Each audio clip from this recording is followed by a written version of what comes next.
Et on va surtout finir cette saison en beauté avec notre PE national. S'il vous plaît, du bruit pour lui. Coucou les amis, alors pour commencer, petite anecdote. Mardi, j'ai été chez MediaMarkt. Pourquoi? On s'en fout. Dans un rayon, je croise une super fille, mais vraiment magnifique. Je ne savais plus regarder ailleurs et j'ai conscience que ça devait la mettre mal à l'aise, car à un moment, la sécurité m'a demandé de sortir pour, je cite, on ne se branle pas dans les rayons. Oh, quel manque de fantaisie! Mais plus sérieusement, mardi, j'ai vraiment été chez MediaMarkt et j'ai donc croisé cette fille qui parlait avec un fort accent de l'Est, un peu comme sur l'avenue Louise après 22h. Et apparemment, elle cherchait un rasoir, car le vendeur lui a dit « Oui, nous en avons pour les cheveux ou pour le corps, vous cherchez pourquoi ?» Et c'est pour ça que je vous en parle, car le plus naturellement du monde, elle lui a répondu « Pour ma chatte ». J'étais pas prêt. Allez, jingle! PE est sur Énergie chaque vendredi à 8h50 dans le Wake Up Show. Ah, n'empêche, petite pensée émue pour cet animal qui, à l'heure où je vous parle, est redevenu tout doux. Comment je le sais? J'ai payé, car oui, je suis un humoriste de terrain. Bien, c'est déjà la dernière chronique de la saison. Et quelle saison, bordel, hein, au début, tout se passait bien. Le monde était innocent. On vagabondait d'un fait divers à un autre. Rappelez-vous, en septembre, un classique parmi les classiques. Charleroi, une femme tue son mari qui n'était autre que son frère. Hashtag une famille en or.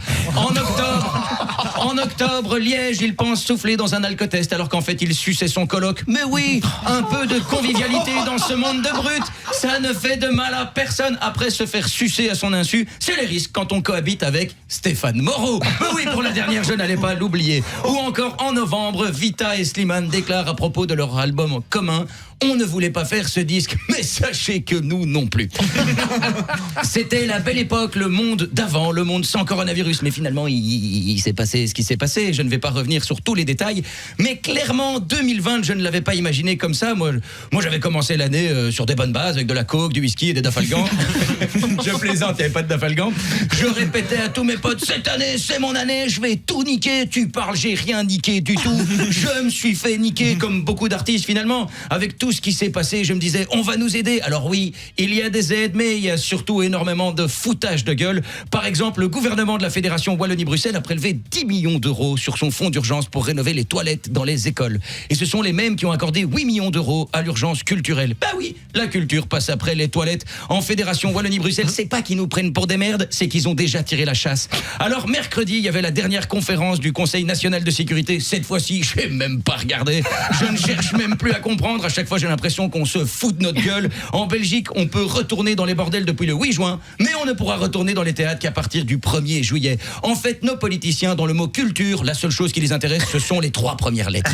Alors moi, je veux bien respecter les distanciations physiques, mais t'as déjà été rue d'Arscott? Si tu respectes le 1m50, t'es dans la vitrine d'à côté. Et pas de bol, dans la vitrine d'à côté, c'est Georges-Louis Boucher, le Jean-Pierre Fanguin de la politique. Je ne dis pas que ce sont les mêmes, je dis juste qu'on ne les a jamais vus dans la même pièce au même moment. J'ai été faire un tour sur le Twitter de Georges-Louis Mingati. Honnêtement, dans le dictionnaire, à côté de narcissique et d'autofellation, on peut mettre sa gueule. Je n'ai jamais vu quelqu'un autant s'aimer. C'est simple, si on redistribuait tout l'amour que Georges-Louis Boucher a pour Georges-Louis Boucher, mais ce serait la paix dans le monde. Alors pour résumer 2020, bonne année, nouveau virus, il faut des masques, pandémie, y a pas de masque, réserve de PQ, confinement, toujours pas de masque, prenez des filtres à café, déconfinement, on a des masques, la question est vite répondue. En fait, c'est pas les bons masques.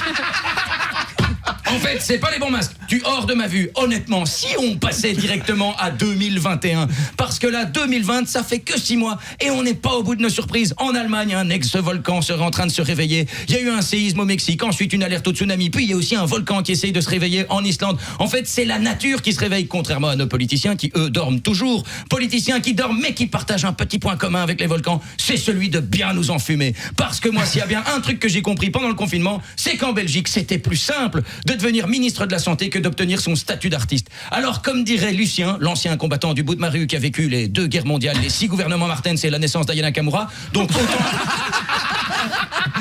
autant vous dire que niveau souffrance, il s'y connaît. Mamie politicien, j'aimerais contracter le sida pour moi-même venir vous enculer, histoire qu'on retire enfin quelque chose de positif chez vous. Sur cette belle image de fin, je vous souhaite à tous une agréable journée, bonne pandémie, merci pour cette saison atypique, bel été et à très bientôt. PE, messieurs, dames.